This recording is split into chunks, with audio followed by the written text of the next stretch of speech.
Connect with others in the Awaken Therapist community and join us over on Patreon.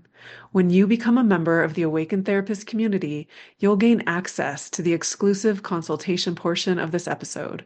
Find out more at thespirituallyaligned.com. I'm Harmony Quaker, licensed counselor, author, and visiting instructor at Naropa University, where I teach Gestalt therapy. I created this podcast to support therapists in exploring deeper dimensions in their work with clients. You'll notice that in each episode, my guest therapist stays anonymous.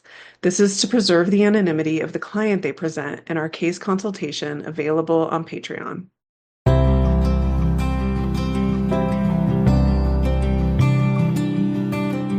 In this episode of the Awaken Therapist podcast, I talk with a therapist who's passionate about supporting clients to be their own agents of change. We consult about a case where the client has limited access to their emotions, and we explore how to approach this work from a somatic-based transpersonal lens. I hope you enjoy this episode. As I was getting ready to come and meet you today, I was thinking about how a lot of therapists who are attracted to transpersonal counseling are highly sensitive beings with a high access to intuition. And it sounds like you've increased access to your own sensitivities just through the practice of being a therapist. Absolutely. In some ways, it reminds me of the different ways you can look at a human body. So if you look at a human body from the outside, you see one facet or dimension of it. If you look at the human body through, an X-ray, you're seeing a different dimension. If you're looking at it through a CAT scan, you're seeing it a different dimension. And I feel like becoming a practicing therapist and through the years of practicing therapy, I'm now kind of seeing my own, I don't want to say powers, but just the way I be and am and experience the world more clearly and in a way I hadn't before, as if I'm kind of like seeing it from the inside out and not the outside in. Yeah, it sounds to me like you're talking about increasing your interoceptive senses of yourself, like understanding your inner landscape and really the gift of that inner landscape. And, for me as a new clinician, I knew that I was sensitive in so many ways, but I didn't know that those sensitivities were going to ultimately be my superpower. And so to have a place where these sensitivities are meaningful and impactful for the world and important in creating contact and openings to contact has just been revolutionary over time and time and time. And especially as I see my students increase that capacity over time too, the unfolding to me is so magnificent. It is. It's a beautiful, rich, surprising discovery. I think you put it so, so well. That inner landscape, like continuing to get to know certain facets, my energetic landscape, which isn't just inner, it's inner and external. I think that's been a really huge discovery for me, which of course my training in Gestalt, studying with you and kind of the other work that we did in school. I mean, I am still learning from and about my own energy and my own capabilities and sensitivities now in a way that just can't happen. Like, it's not like, oh, you have this, one class or one semester or 6 months. It's really something that you grow to learn and understand over time. And I'm still working with it because A, I'm complex, just like other human beings are complex. But B, it gets really complex when you're in a therapeutic dynamic or relationship with a client. And in some ways, that complexity helps mirror your own capacities. And so it's an even clearer mirror, like, now, I get this is how I've been holding my energy, or I get what I see, and this is mine, and this is it. And somehow it's hard to do that in yourself without somebody else mirroring it back for you. Yeah, it's definitely easier to see those energetic blocks and energetic movements when we have that clear mirror of reflection. I agree. I love that you brought in the energetic piece because I really think it's unfortunate that subtle energy and the energy body isn't talked about frequently in the field of counseling. And as you know, it's something that I'm very passionate about honoring and listening to. And, a revelation that I've had over time in my work is that even something that seems like an energetic block holds a spiritual intelligence, a consciousness that actually is the portal to our clients' healings. I just got the chills when I said it. It's my favorite part of this work of being that attuned and that welcoming and that non-violent and non-judgmental, where every single aspect of a client is honored as innately important to who they are as a human being. I 100% agree. One thing that has really been helpful for me in settling into my work is putting some of the pieces of my own spiritual and meditation practice and knowledge and learning over the many decades together, right, with my therapeutic education experience in the counseling room. And I talk to clients about, we have these different bodies, right? We have a physical body, we have an emotional body, we have a mental body, and we have a spiritual body, and we have an energetic body. I don't introduce all clients to it, but a lot of them are very, and it helps to paint a landscape for them to be able to approach understanding what's happening for them differently. And particularly lately, I've been really noticing and recognizing my own kind of like way I understand and approach therapy and working with clients is I see a lot of difficulty around the emotional body, clients being able to be in and with their emotional body, and the emotional body is tied intimately with the energetic body. They're not the same, but they're so intimately tied. And so I've been contemplating and thinking a lot about that lately, both in myself as well as for my clients. Yeah, to me, it sounds like you're talking about the difference between holding space from conceptual knowing versus awareness-based knowing, and teaching your clients, in effect, that when they're hyper-identified with their thought-based reality, the way that they relate to their emotional body is typically one of either clinging or resistance, which perpetuates that suffering. But when we're able to support our clients in shifting to their own awareness-based knowing, to their own awake awareness, they can begin to transmute that emotional holding pattern in a way that is beyond what their mind could conceive of. Like the solution is typically not what the mind would come up with. It's always just magnificent to me to see that unfolding. And I really do think an important piece of this is, as I said, differentiating from the mind, but the bridge to that is really through somatic sensations in the body, like you were talking about before with your interoceptive senses. And one of the most common questions that I get from students and supervisees and other people as well is, how do you work with a client who's disconnected from their body, who has been desensitized, or has a sense of numbness, or just not knowing what they feel in their body? And I'm wondering how that's been for you. Well, what a beautiful leading into when we talk about my client that I'm going to bring, because that's this particular client that we'll talk about more later is an example of a client I actually really enjoy working with, right? I really do. However, there is this real disconnect from their emotional body, their energetic body, and their spiritual body, not their physical body, not their physical body.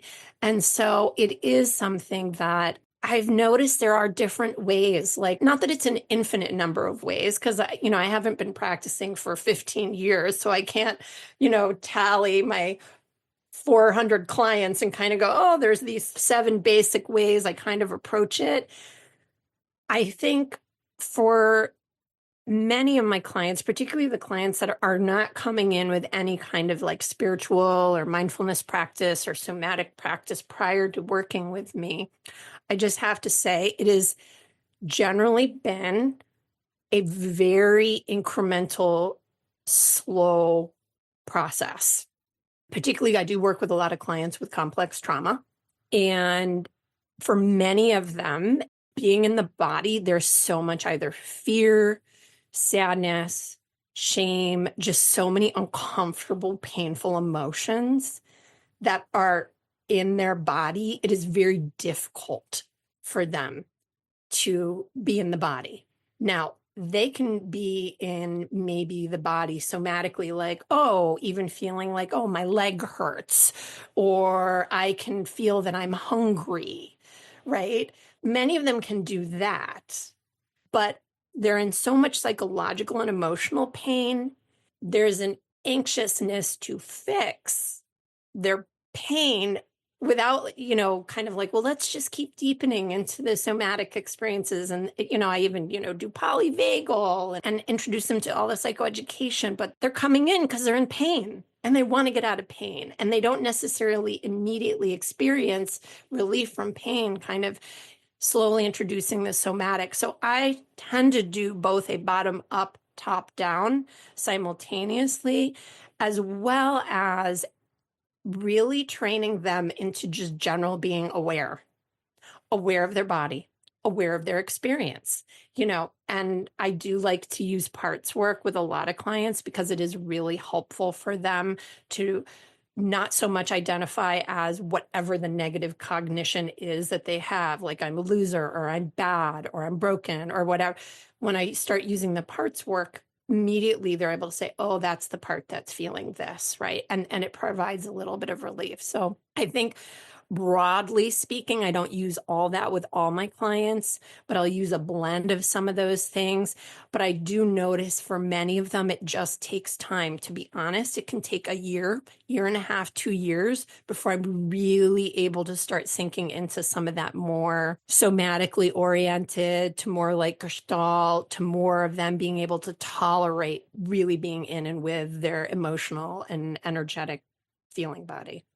That's definitely something that I wish all students sort of understood is that the only place to get is more in touch with what's right here. The concept of linear time in transpersonal counseling isn't relevant. It might take a year, it might take 3 years, and all of that's beautiful and great. And it doesn't mean that a client can't do this work because they don't have access to their body. It just means that their level of awareness and level of contact is different from somebody else. And we continue to get in touch with what's right here and affirm their humanity and stay in contact with them and welcome them as they are and deepen into contact over time. And to me, that's part of the beauty and the grace of this work.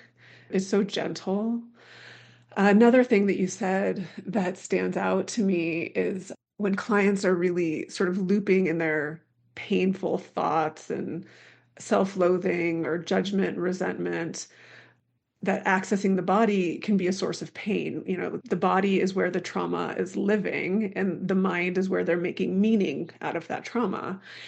And I like to begin by accessing the mind, but more in like a subtle energy somatic way, because the mind is in the head, which is actually part of the body. I think there's this sort of bias towards going from neck down, but the head is part of the body, and seeing the way that the mind is holding this experience and beginning there is really a gentle way to start to open up into presence and for a client to become more congruent in how they are in this moment, which is, part of the paradoxical theory of change, like really being who they are fully right now.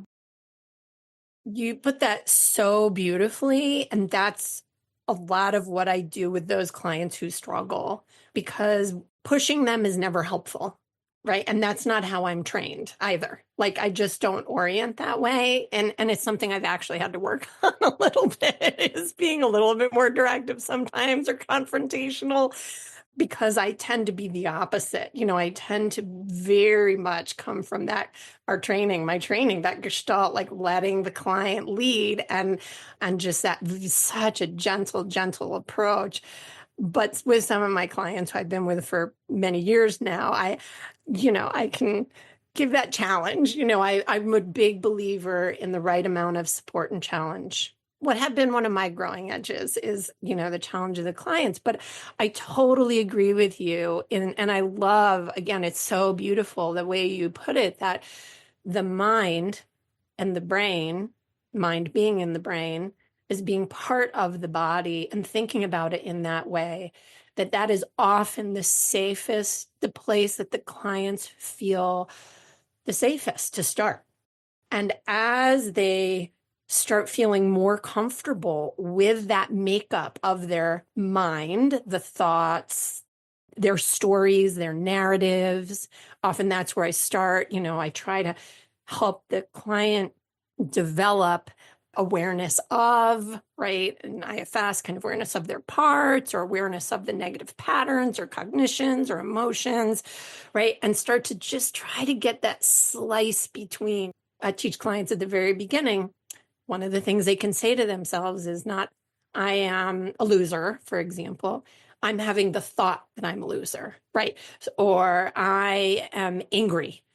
I'm having the feeling that I'm angry, right? So just even those baby steps of separating the identity of self, right? The self as whatever the thought or feeling is, because they are not their thoughts, they are not their feelings, right? But if we can start there in the mind to start to help their system to be less defended or less blocking that access to, right, the somatic or the body or the energy, and we can start there with that piece slowly, they have more agency. That is what I do find. They actually have more agency working with their own mind than to be able to do some of that deeper work.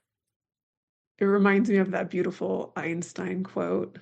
You can't solve a problem from the same level of thinking that you created it from.